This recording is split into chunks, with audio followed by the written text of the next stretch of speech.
Sometimes movies need a little time before people realize how good they actually are.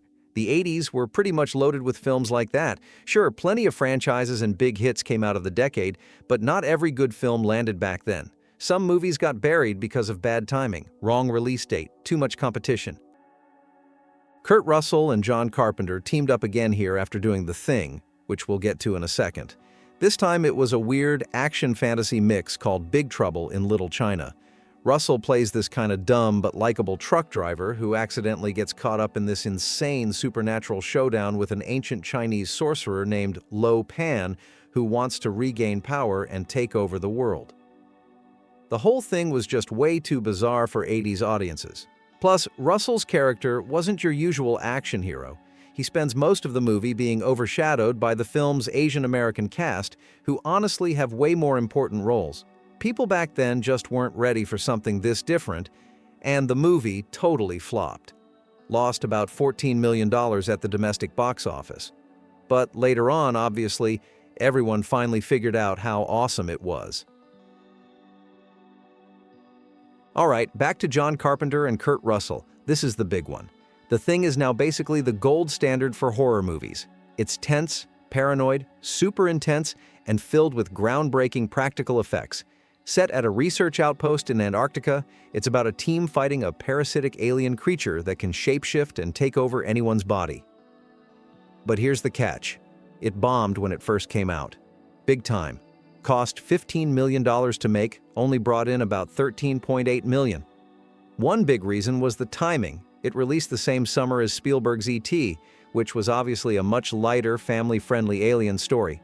So audiences went for E.T. and completely skipped the darker, scarier option.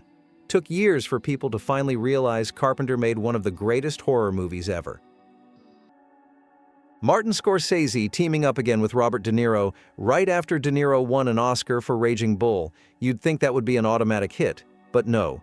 This was Scorsese's huge flop, The King of Comedy. It's about this guy desperate to be famous, going way too far to become a successful comedian. It was a totally different kind of film for Scorsese. Dark, unsettling, uncomfortable. Audiences just weren't into it. It bombed hard. Made only around $2 million against a $19 million budget, and it definitely stung for Scorsese.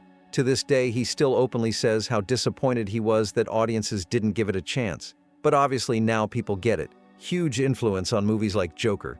Just took about 30 years for people to finally appreciate it. Fantasy movies were huge in the 80s, but The Princess Bride was something completely different. A fantasy comedy that poked fun at the whole genre. It's got this clever framing device of a grandfather reading a bedtime story to his grandson, telling the adventure of a princess being pursued by her true love through all kinds of crazy dangers. Pretty much an early version of Shrek, self-aware, funny, and just really charming. It didn't totally bomb when it came out, but it wasn't exactly a big hit either. Cost about $16 million, made around $30 million at the box office.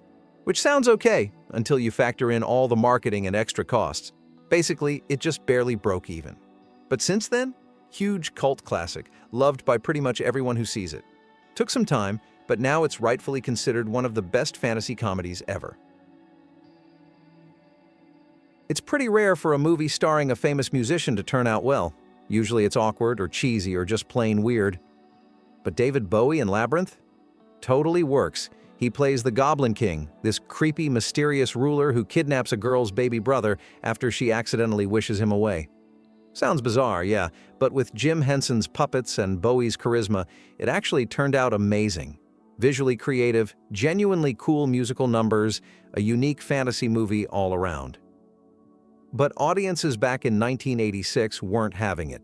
Too weird for mainstream crowds, too creepy for worried parents. Cost around $25 million, made back only about $14.5 million, a pretty terrible flop. Today, of course, it's this beloved classic, but back then, total bomb. Now here's one of those movies you look at and just know it's going to end up as a cult classic. Highlander stars Sean Connery as an ancient immortal warrior who trains another immortal, played by Christopher Lambert, in this epic battle through the centuries. You've got sword fights, gore, amazing cinematography, epic storytelling.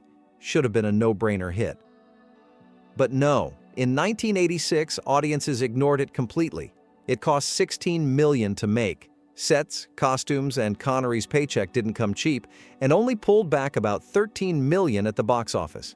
Eventually became enough of a cult favorite to spawn sequels and spin-offs, but when it first came out, huge financial failure. Didn't help either that the sequel was a disaster, totally ruined whatever goodwill the original had earned. Directed by Terry Gilliam, yeah, the Monty Python guy, Brazil is this dark dystopian comedy about a low-level bureaucrat who ends up accused of serious crimes thanks to a simple paperwork mistake. It's weird, it's philosophical, full of strange imagery. Basically classic Gilliam. And as usual with Gilliam's movies, it totally bombed. Cost around $15 million to make, barely scraped back $10 million from theaters.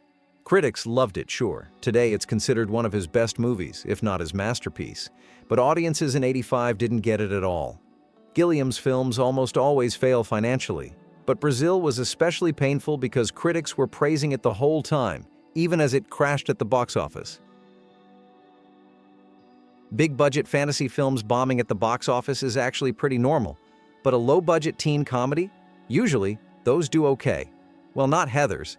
It's this dark comedy about a group of popular high school girls, most named Heather, obviously, and a new student who starts murdering classmates, staging them to look like those classmates took their own lives. Dark, satirical, totally ahead of its time. But audiences in the late '80s had no clue what to do with something this edgy.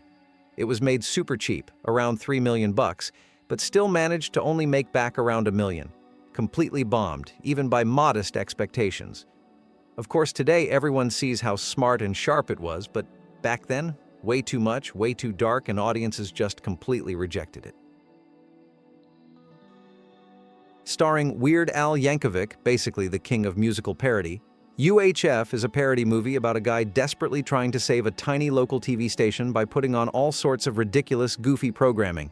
It mocks those classic '80s feel-good movies with the "let's save the community" plotline, but in a way only Weird Al can really pull off.